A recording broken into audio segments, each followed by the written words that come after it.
My sister is infertile and I'm glad. I, 28F, have an older sister, Angela, 30F, whom I have never liked. She always had to compete with me but never in a normal sibling rivalry way.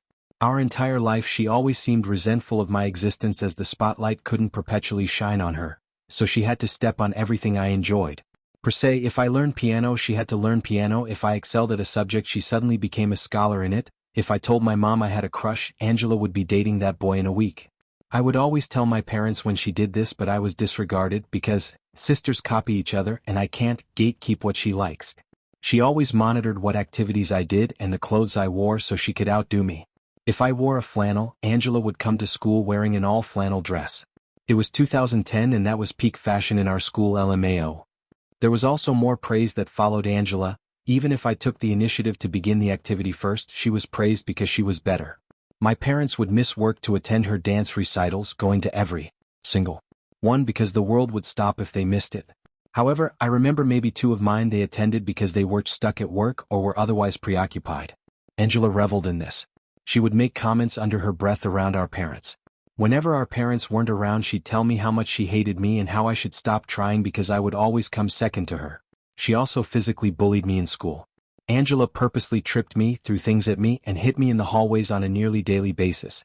The school had gotten involved multiple times, threatening Angela with suspension, and my parents fought it every time. My parents repeatedly told administration that this was a family matter and we were just bickering like normal sisters. She was never once reprimanded by either parent. Once Angela was caught impaling a cat on the school fence and my parents still defended her saying this was normal teenage behavior. I often was in trouble as Angela would start crying, saying how she was being targeted by the school when I had antagonized her. After one of these occasions Angela cut and bruised herself to prove to Dad that I was the aggressor. I became a pariah due to Angela's malicious rumors about me, so it was difficult for me to make friends. I resorted to only befriending people from other districts. Angela eventually made sure I had nobody by stalking them, befriending them, telling all my friends lies about how I was favored by our parents, and I constantly bullied and belittled her. She even stole boyfriends of mine doing this, convincing them I was horribly mean and an awful person that copied her every move. Once she catfished me on MySpace for 4 months, and baited me into sending her nudes, which she proceeded to send my parents and everyone in school including teachers. Later on she told one of the boys I liked that those were actually her pictures and I had catfished her. The day of my high school graduation my mom sat me down and told me Angela revealed the horrid abuse she'd suffered at my hand and I was no longer welcome in their home. After moving out the next day, my parents made very few attempts to communicate with me, only the occasional holiday and birthday text. All financial aid was also abruptly ended as soon as I stepped foot on campus. I met my now husband shortly after this, and we were married within a year. They did not feel inclined to attend my wedding or even congratulate me.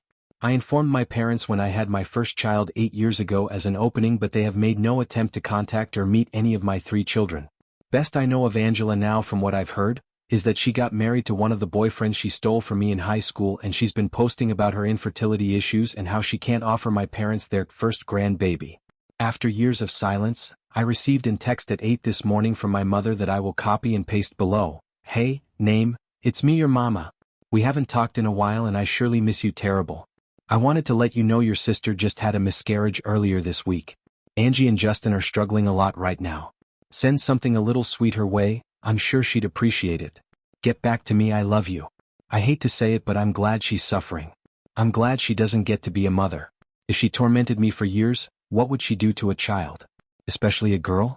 I don't wish death on any baby, but I know in my heart that child would be damaged by her. I'm angry at my parents expecting me to have any sense of obligation to her. I don't even have any sense of obligation to them. They always believed her and dismissed me. I was always the problem child, and it's strange how my mother can be so warm to me when asking me to do something for my sister.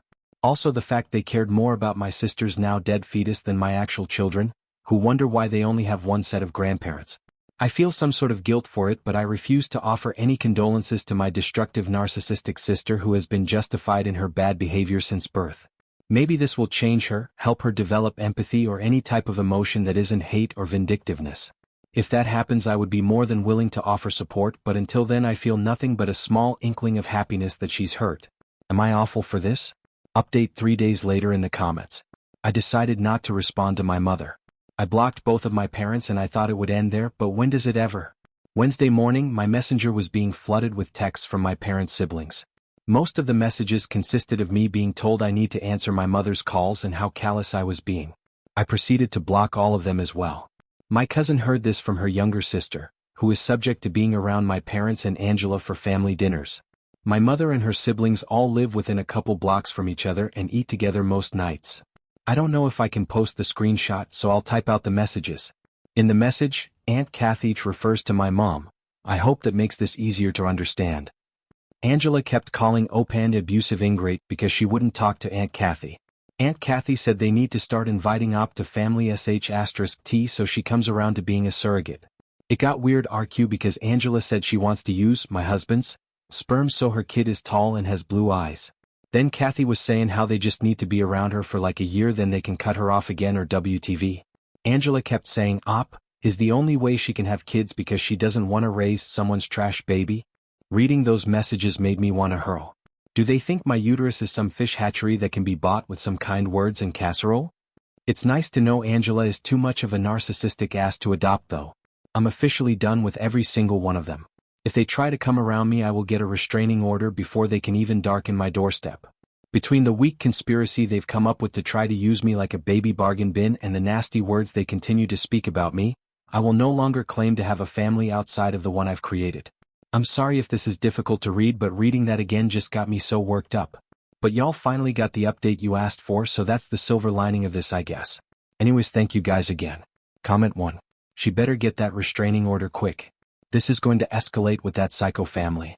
Comment 2. And Jill, my first thought was Angela wants to fuck OP's husband and will try to use the baby to make that happen.